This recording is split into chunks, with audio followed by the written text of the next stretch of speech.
All right, y'all said there were some issues. Which ones are we looking at that we had issues with? 45.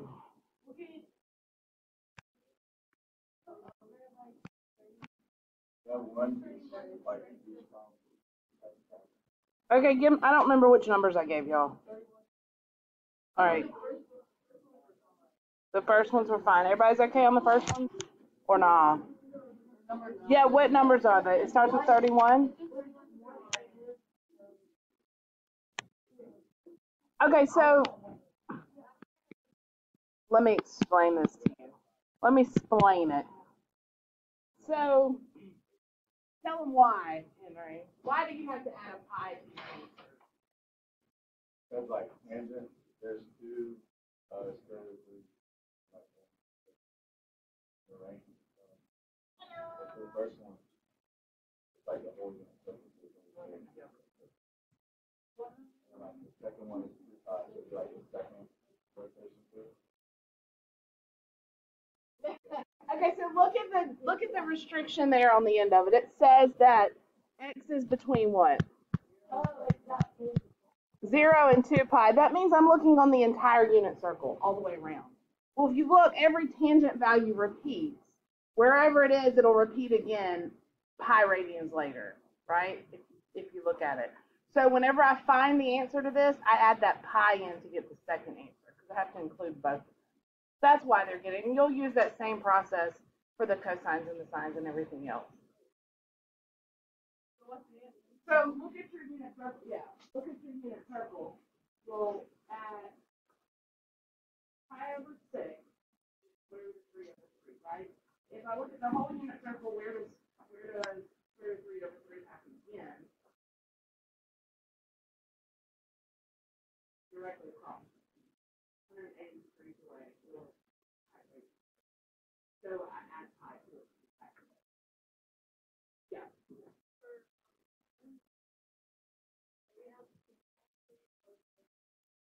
Well, so you're going to look at what your restriction is, right? So now y'all understand your calculators in radians here, right? Are y'all in radians? If not, then you have to add 180 degrees instead of pi for this one.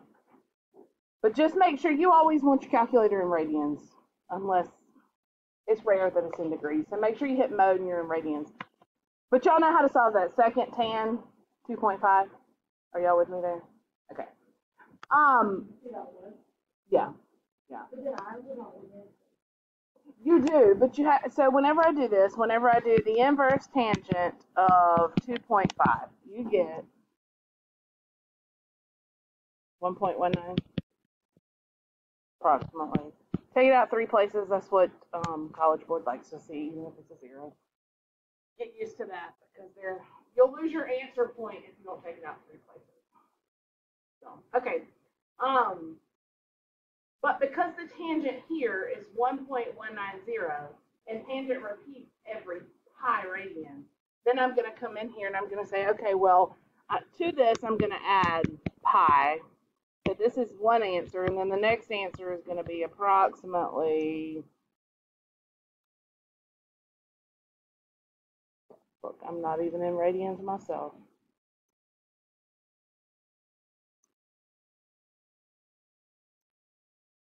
.332. But do you see why? Do y'all see why we're doing that? Are you sure? Everybody sees. Speak up if you don't. Y'all okay? All right, so Hope, I think your question was about the cosine and the sines.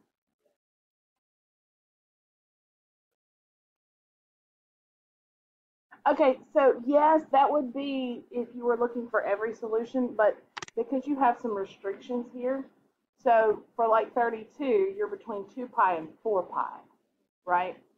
So essentially what I'm going to do, all right, so if I do inverse cosine of negative 0.7, right, I get 2.346, which is not the answer, correct? And it's not the answer because what it's telling me to do is it's telling me to stay between 2 pi. This is why she was telling you to add 2 pi to it, and she's correct.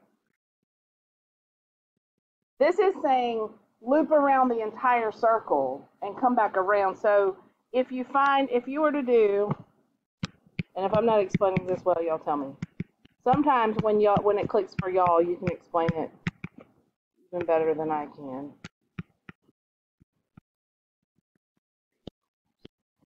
Right? We all agree there? That's the cosine value. Okay, so, or that's the x value, I'm sorry.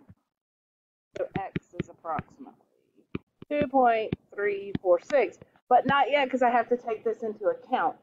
X is 2.346 on 0 to 2 pi. That's my initial. So now I got to loop around one more time, so I'm going to add 2 pi to my answer because the entire unit circle is 2 pi units. So, or 2 pi radians. So whenever you add 2 pi to that, so x is approximately 8.629. That's one answer. But then I have to do the same thing and find, well, where else does cosine repeat itself? And then I have to add that in there as well. Does that make sense?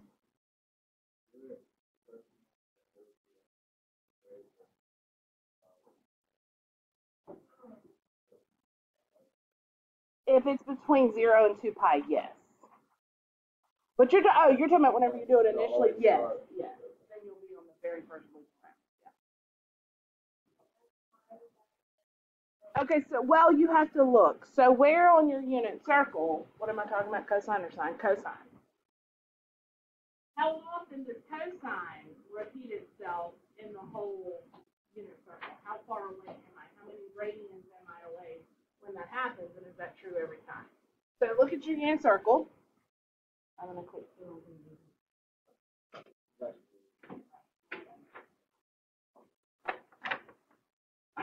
Cosine's the x value, yes?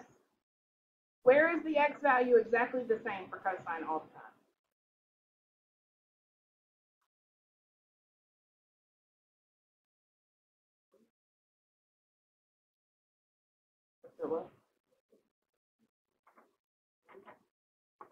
Well, look, so your x values, right? Your x values here, let's just look at this first one at pi over 6. Where do I have cosine value of square root of 3 over 2 again? 11 pi over 6. So how many radians away do you have to go to get there? You see what I'm saying? How many radians away? Yeah. I'm just saying, for instance, I'm trying to find everywhere, how far, because I know I'm 2 pi to 4 pi, so I know I'm the entire circle. I just had to, even though this was the answer last time, because it was 2 pi to 4 pi, I had to loop around, so that's where I added the 2 pi to it. Well, now I need to find out how far in between are each same cosine values. You see what I'm saying? Isn't it different for each one? It's like, yeah, the same each time.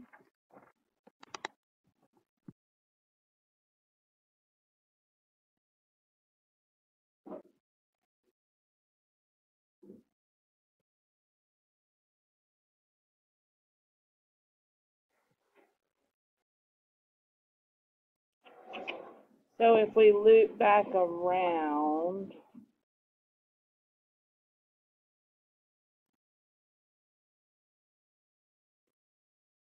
right.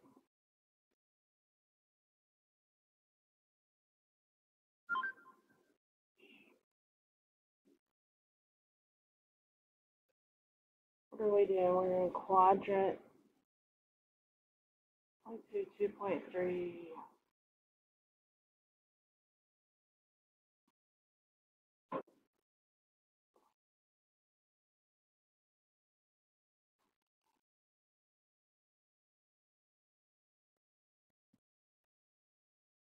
Let's come back to this one. Let me get you a better explanation.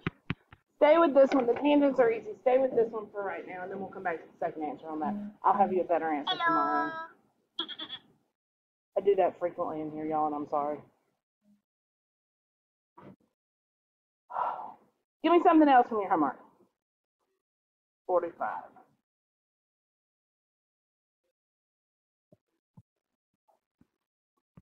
This trig stuff sucks, y'all. I'm sorry. It really does. 45, show that the cotangent of x is an odd function. What does it mean to be an odd function? Okay, how about algebraically? Did you graph this one or did you do it algebraically? It didn't really specify, did it? What did y'all do or you skipped this one? Y'all can be honest. You look in the back of the book. Yeah. But seriously, when you get to this level, sometimes looking at the solutions is very beneficial to help you. I'll post, and in fact, whenever we get to this next chapter, I'll have all the solutions for that, not just the answers, but the solutions so you can look.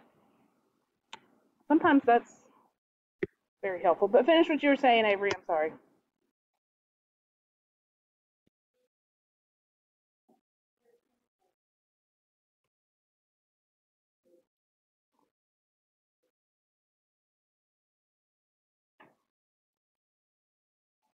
Well, let's look at it both ways. Let's see. How do I graph cotangent? That's my first question to you. It's not an inverse. It's a reciprocal. So how would I graph it? What do I need to put in?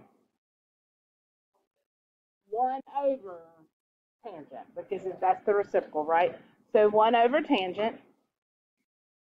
These are usually going to be calculator problems anyway, y'all. I'm going to zoom trig. And again, these are not calculus problems. These are still coming in pre-cal type stuff. So yes, I could look at this graph. Does it have rotational symmetry? Yes, it does have rotation. If you took a pin and placed it right there in the origin and then twisted it 180 degrees, would it look exactly the same? Yes, so graphically I can see that that's an odd function. Algebraically, though, it's a little bit harder because it says that I have to do what?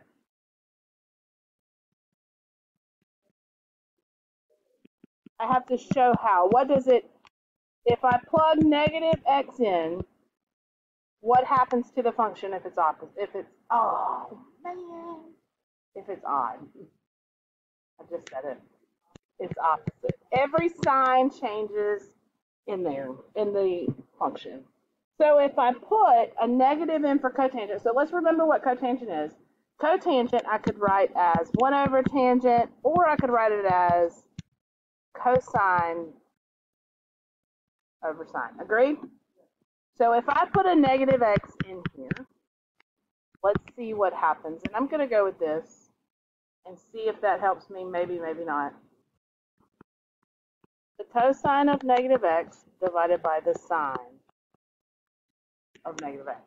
Well, let's look at your unit circle and see if we can figure this out. If you negate x, right, if you negate whatever you're putting in there, what happens to the cosine values? Do they stay the same or do they become opposite? In other words, is this cosine of pi over 6 the same or opposite as the cosine of negative pi over 6? Same.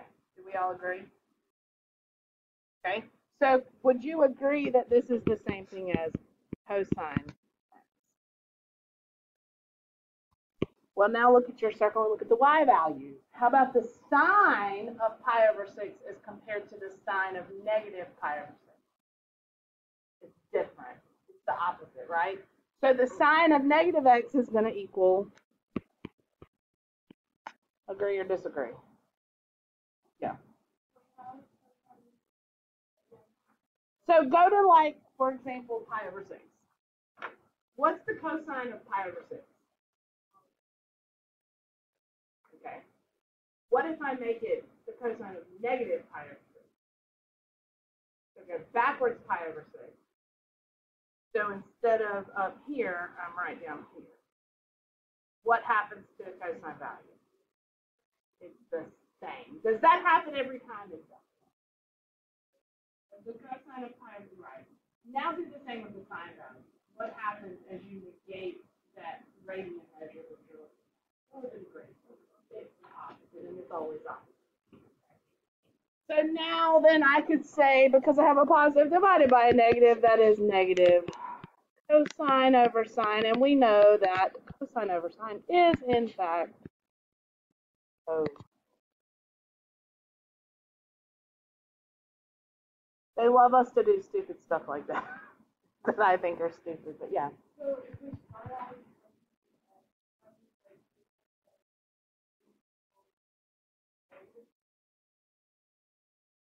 That means if f of x equals cotangent x, then f of negative x equals negative cotangent x, which is by definition what it means to be an odd function.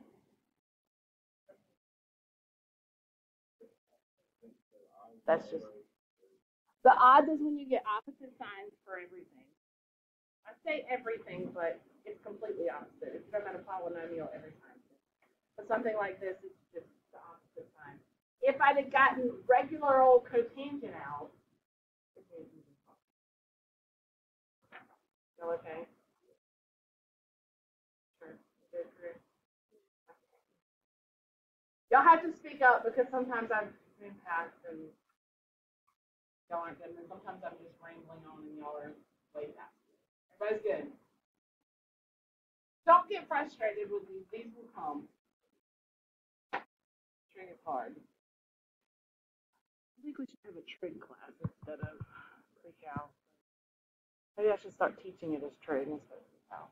Anyway, what else? Oh, show that the quotient of an even function and an odd function is an odd function. Oh, gross. Did anybody get this, or do you know what to do? All right, quotient means what? Divide, right? So let's just take an example. We know cotangent is an odd function, right? Which means that f of negative x equals negative f of x. Agree, disagree? In fact, let me think about this not this way. Let's think about this conceptually. This is odd. Let's do an even function also. Let's call it g of x. What happens when you plug in negative x for an even function? You just get g of x.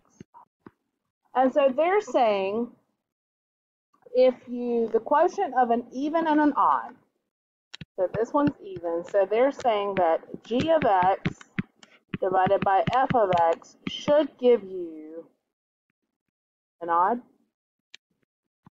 Okay. So still by definition, if I negate every x, right? All right. So you can call this h of x. If h of x is g of x over f of x. I know we're getting super conceptual here, but stay with me. What is h of negative x then? If I plug in a negative x for every x, what happens? G of negative x, f of negative x, and I've already defined by definition what symmetry means up here. G of negative x is the same thing as g of x. F of negative x is the same thing as negative f of x. So I have negative g of x over f of x. So therefore, h of x.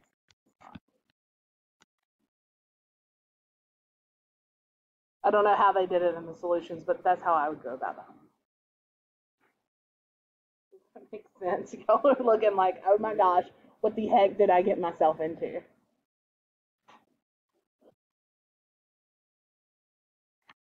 I don't know that I've ever seen you have to prove an even or an odd, but they do have you do silly stuff like this with other calculus definitions, things like that. So, what else? Oh, that's all good. Okay. Take 2 minutes, rest your brain. Yeah.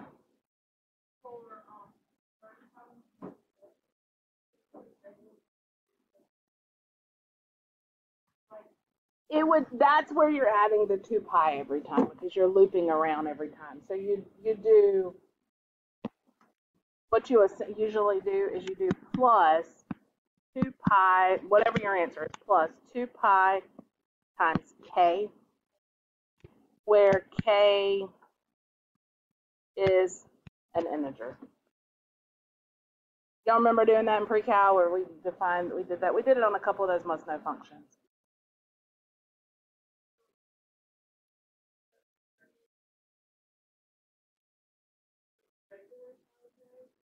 Okay, so that's because the period on tangent is pi instead of 2 pi. It repeats every pi instead of repeating every 2 pi. Sine and cosine, the period's every 2 pi. Correct. Well, you can do, if you do the plus, because you're doing every integer, that includes your negative integer, so that would go backwards and forwards. Is the reciprocal of tangent equal to -1?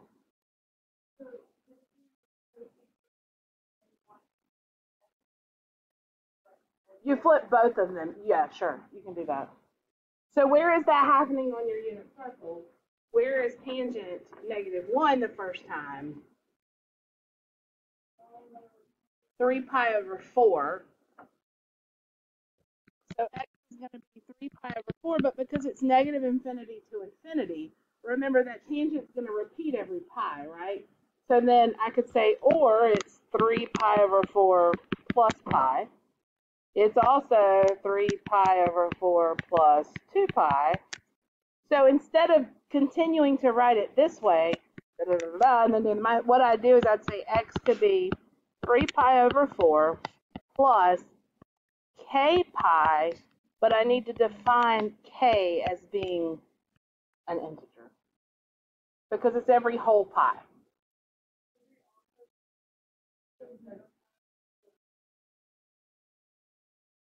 No, you don't have, by doing this, if you do 3 pi over, where you see 7 pi over 4 being?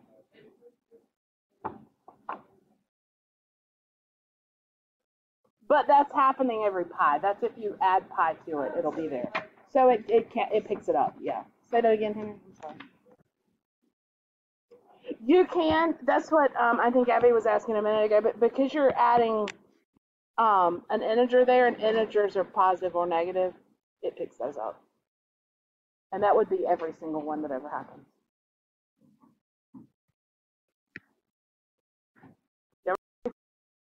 So this chapter is all about limits and continuity. It's the only chapter we'll do involving limits, but we'll use them in all the others. Remember I told you 3 main things: limits, derivatives, and integrals. One chapter for limits. I think there's 3 chapters each for derivatives and integrals. So this is a lot less material, but just as important nonetheless. All right, rates of change. This is going to seem very basic to you, but we are going to use it for everything. So, we have 2 different types of rates of change. By the way, calculus is all about, I feel like I told y'all this before. Calculus is all about what?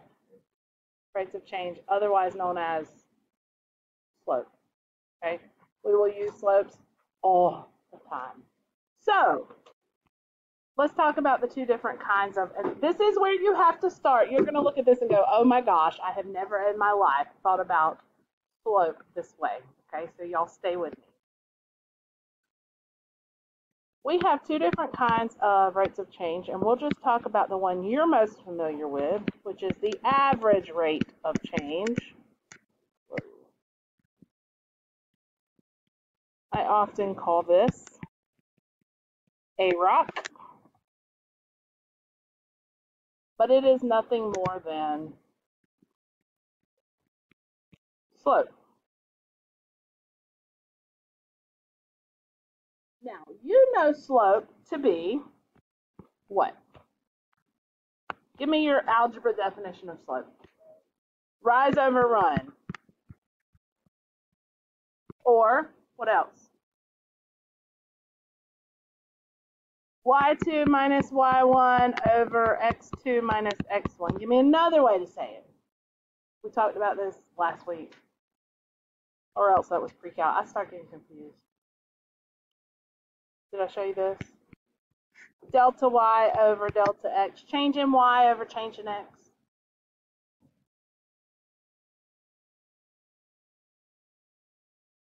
But let me show you.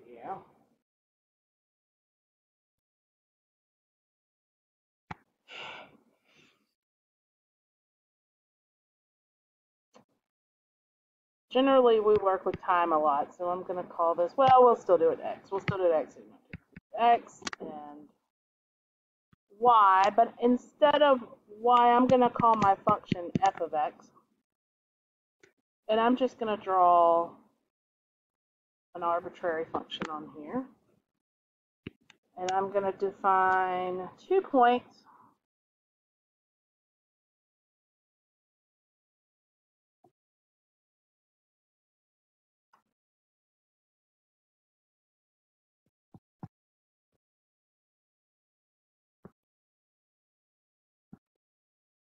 If I define my point this way, does that make sense to you?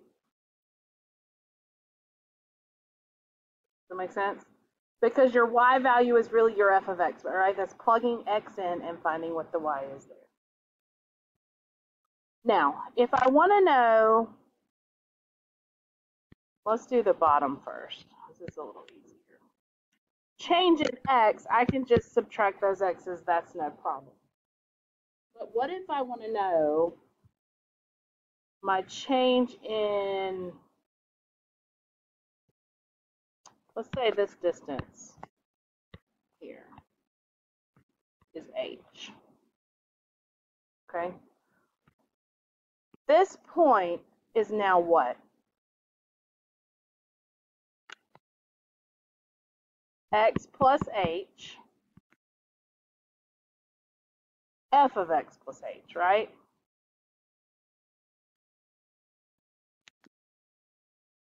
Let's use these two arbitrary functions then to find the slope between them.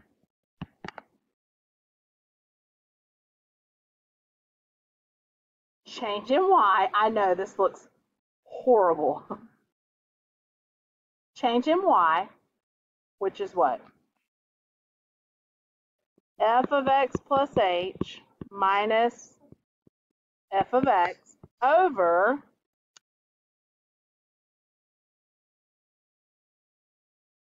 x plus h minus h. Does that confuse anybody? I've used this random h variable here. I've made this look crazy, and in fact, now I can even simplify this a little bit. F of x plus, oh, sorry, right.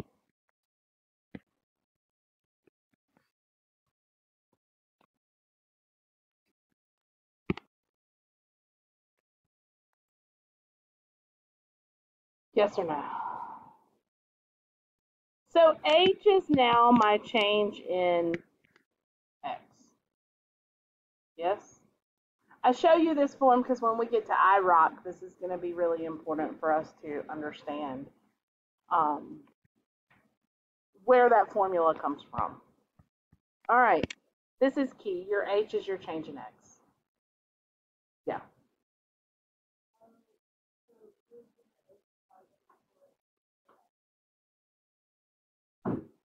Yes, yes. Because this is whatever x value, let's say x was 3 and h was 7, then this would be a 10 there. It would be f of 10. You couldn't just come in here and subtract them. All right, is everybody okay? Let's see. A rock breaks loose from the top of a tall uh-oh.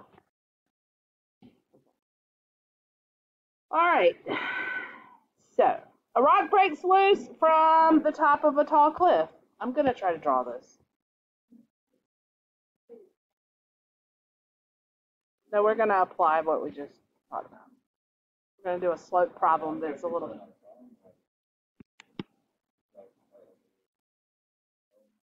Oh, no. I'm reading this from the book. A rock breaks, yeah.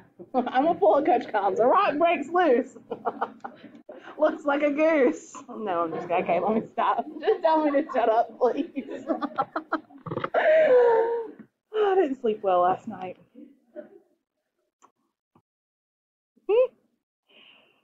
What's the average velocity during the first 2 seconds of the fall?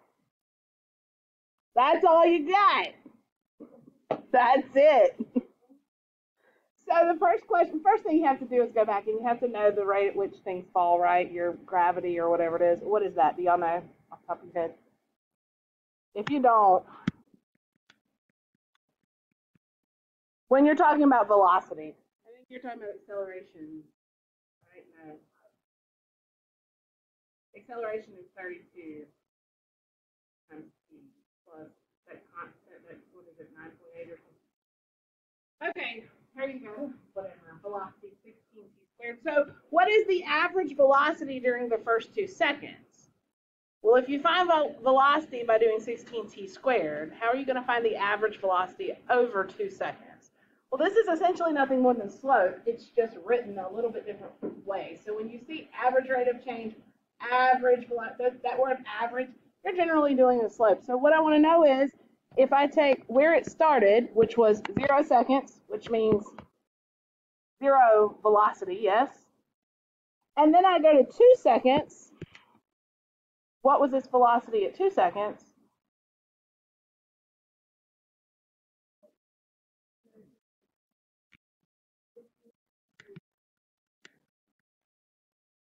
(16 times 4 is).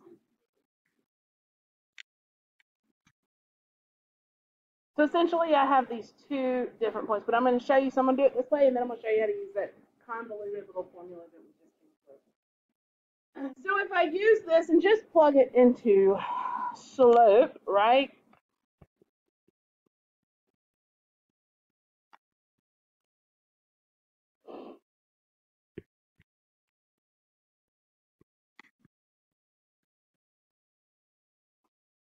Are you all okay there? It had an average rate of change of 32 feet per second. You okay there? If I go back to this little formula that we came up with, I'm going to show you how we use it. So we got f of x plus h, okay, minus f of x over h. Remember, what is h? I told you, remember what h is? Change in x. H is always change in x. So here, for my AROC,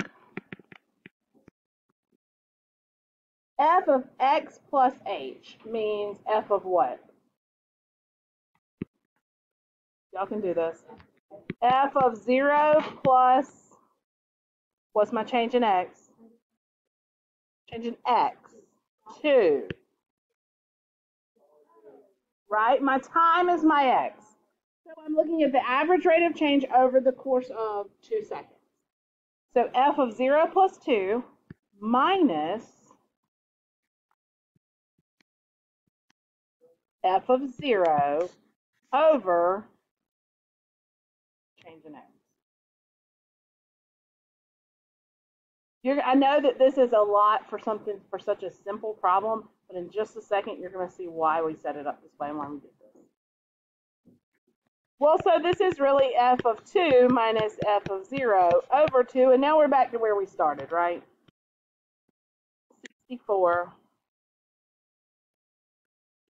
minus 0 over 2, which is, oh, I'm sorry, we had already plugged it in up here, didn't we?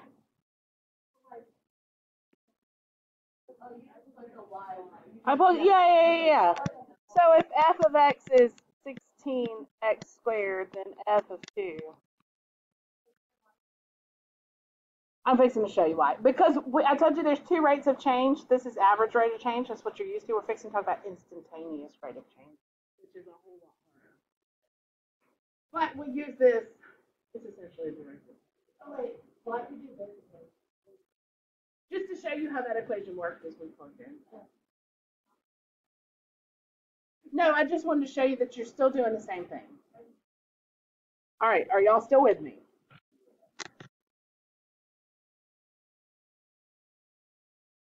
What if I took this exact same example And I said, well, wait, that's all well and good. That's the average velocity, right? That means as it falls, it gets faster than what was it, 32? Faster than 32, slower than 32. But what if I said at the exact moment of 2 seconds, what was the velocity of the rock? Well, that's the average, right? So that's over the course of time. So here, when it starts to fall initially, maybe it's at, I don't know, as it starts going, maybe it's at 10 feet per second. And then maybe it gets faster as it goes. How am I going to know it at exactly 2 seconds? Do you see the difference in what I'm asking you? Instead of an average rate of change, I'm asking you for a rate of change at that very instant. Here's where we get into calculus. This is what we call, so at exactly t equals, I shouldn't be flipping between x and t, and I'm sorry if that's confusing. No, I should really stick to one variable. At exactly t equals 2 seconds, can we find the velocity?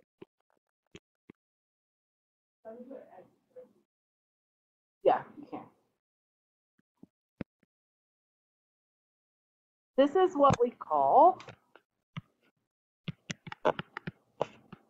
instantaneous rate of change. Any ideas what the shortcut is for that? The name? IROC. You will hear us say AROC and IROC 150 gajillion times. AROC versus IROC. And all the way up until the very end in the last chapter, we're still comparing AROC and IROC. You have to look for that word average or at a specific time. So let's think back. We've got our rate of change equation, right? We know how we find rate of change. We said rate of change is f of x plus h minus f of x over h. H being defined as change in x. Well, if I'm at an instantaneous point, what happens? There's no change in x, right? Wait, I have an h in here in the bottom. If there's no change in x, that means h is 0. Herein lies my problem. You don't have any guesses on what we might be able to do?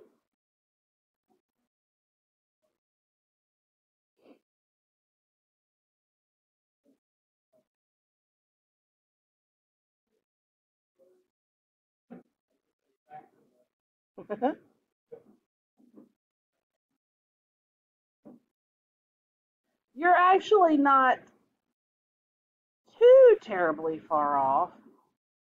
Let's see what happens if we use our formula. Remember, it was 16x squared or 16t squared, right? Let's plug in what we know here and let's see what happens. F of x plus h would be 16x plus h squared. Agree or disagree? Y'all okay there? I know that this really gets conceptual. Stay with me though. Because if f of x is 16x squared, then what is f of x plus h? That means everywhere there was an x, replace it with x plus h. Following me there? That's my original velocity that I was given. We're still working with that exact same example. We're just looking to see if there's any way we can find an instant rate of change instead of an average rate of change. But same problem. I just want to, when it's 2 seconds, what is it? And how does that compare to the average rate of change? It should be different, I think. I mean, when you drive down the interstate, right, you start out going 0 miles an hour, but you don't stay at a constant speed. It's varying. So an average rate of change as compared to an instantaneous rate of change would be different. All right, minus, what would f of x be? 16x squared over h. Can I clean this up a little bit? Is there anything that I could do here?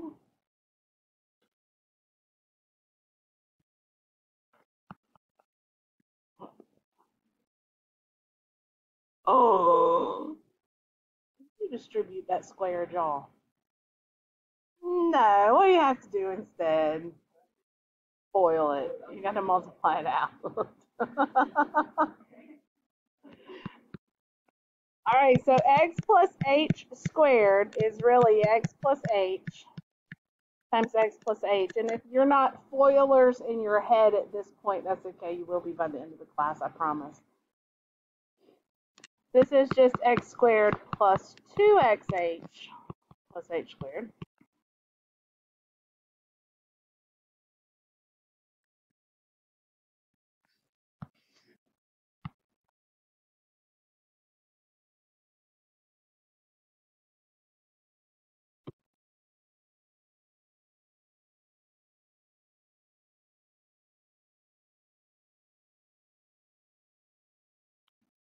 Now you distribute. 16x squared plus 32xh plus 16h squared minus 16x squared all over h. What do you see? See what I was talking about, the algebra, though? The algebra is killer. The x's, somebody said the x's, Jalen, I think you said that. The 16x squareds are gone. I can cancel those out. I'll give you a second to catch up with me. Imagine if this equation was something like 5x squared plus 2x minus cosine x plus, and you were plugging all that in. That would be terrible, wouldn't it? That's why we're going to learn a shortcut. But for right now.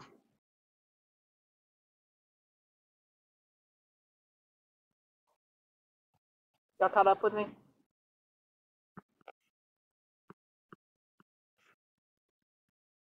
Tell me what you notice now.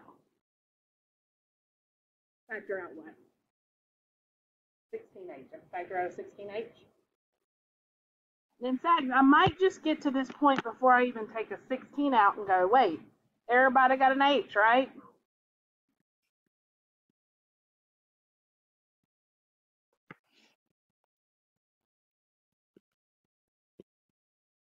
Agree or disagree? Yep. Agree?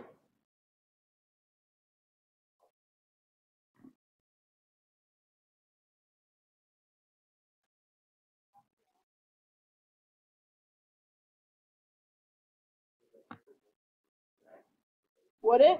Well, so h is 0. You're exactly right. Right? Remember, this whole time I was trying to get it to where h is 0, because when h is 0, what does that mean? There's no what? Change in what? If h is 0, there's no change in x. Do you agree with that? So if I put a 0 in for h now, which I can because I'm not in a fraction anymore, so now I'm thinking, okay, 32x, that still does not tell me what the instantaneous velocity is at that point, what the instantaneous rate of change is there. But what did I tell you? I want to know what's the instantaneous rate of change at what point? At 2 seconds. So what if I plug 2 in there? Would that work?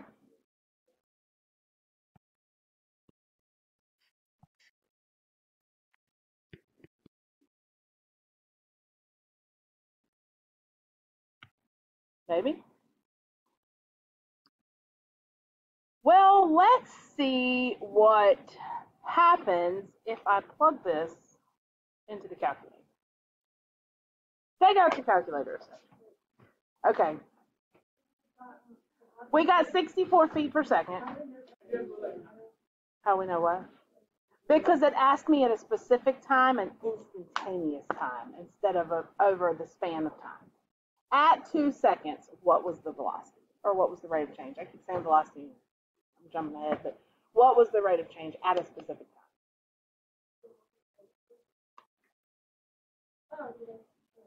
That's the change in x. So if x doesn't change, then I'm at that same point.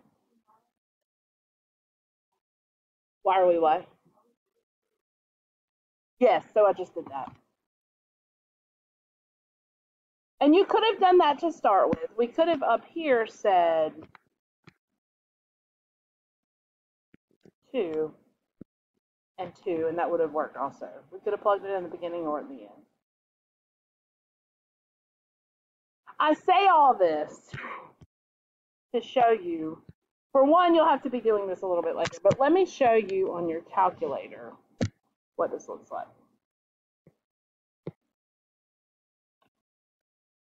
So go in and put 16x squared.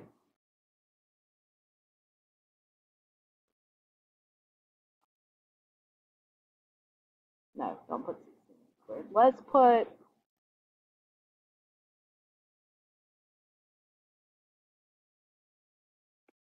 remember what we were looking for. We were looking for delta y over delta x, right?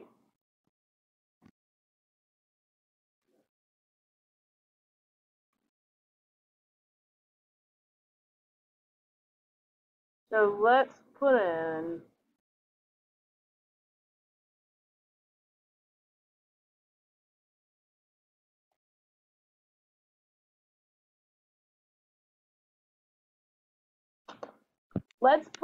this equation here with my x filled in, and I'm going to let h be my variable. Oh, y'all can't see.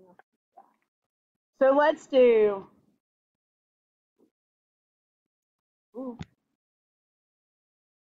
because remember, I wanted to evaluate this when h was 0. That was my problem. I plugged it in, and I couldn't do it because h. So we're going to do 16,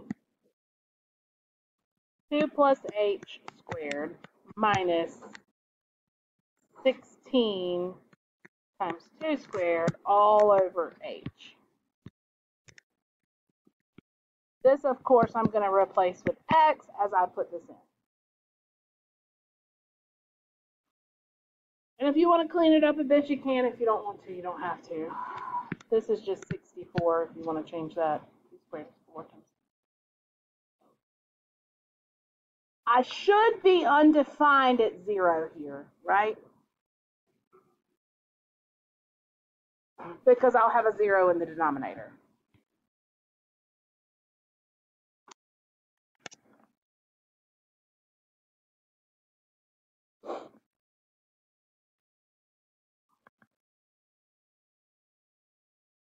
It's just, no, put it in your y equals. We're going to graph it. I'm sorry. Did I tell y'all to just type that in? Oh, my goodness. I'm sorry. Put it in your graph because we're going to look at the table.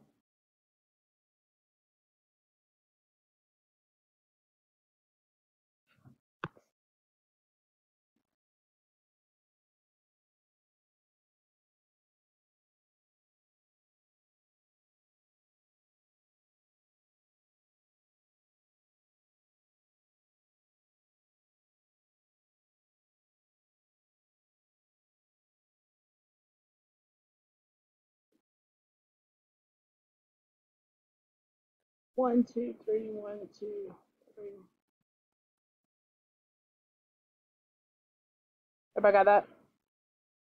Now go into, instead of looking at the graph, go into your table, second graph. If you put 0, you should get an error there, right? Because I can't. But I want to know, remember, I went through all that work to find out what is that rate of change at 2. So let's see how close we can get to 0. Let's try 0.01. Now try 0.001. Oh, y'all can't. Okay, go second window and make sure that your independent variable is highlighted ask.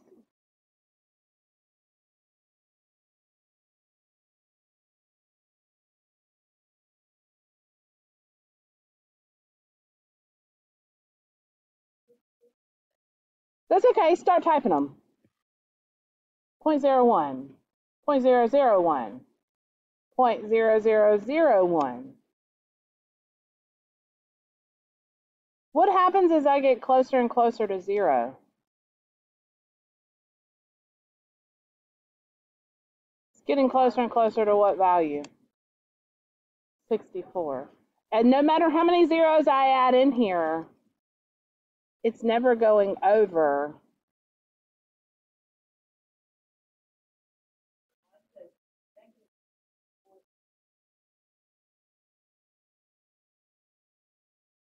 It says what? Does your equation look like this? Make sure all your parentheses and all are right.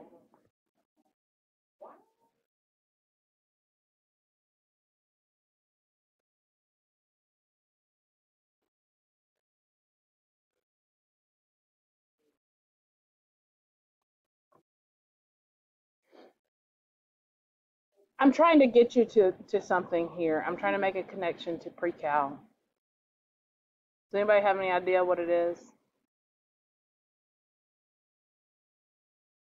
Anybody? This is actually a limit, is what this is. As I get closer and closer to 0, my value is getting closer and closer to 64. And that's what I wanted you to see. Okay. I think I'm going to stop here today, having introduced AROC and IROC. I don't think I'm going to get into limits or the definition of or the properties thereof, but what I am going to have you do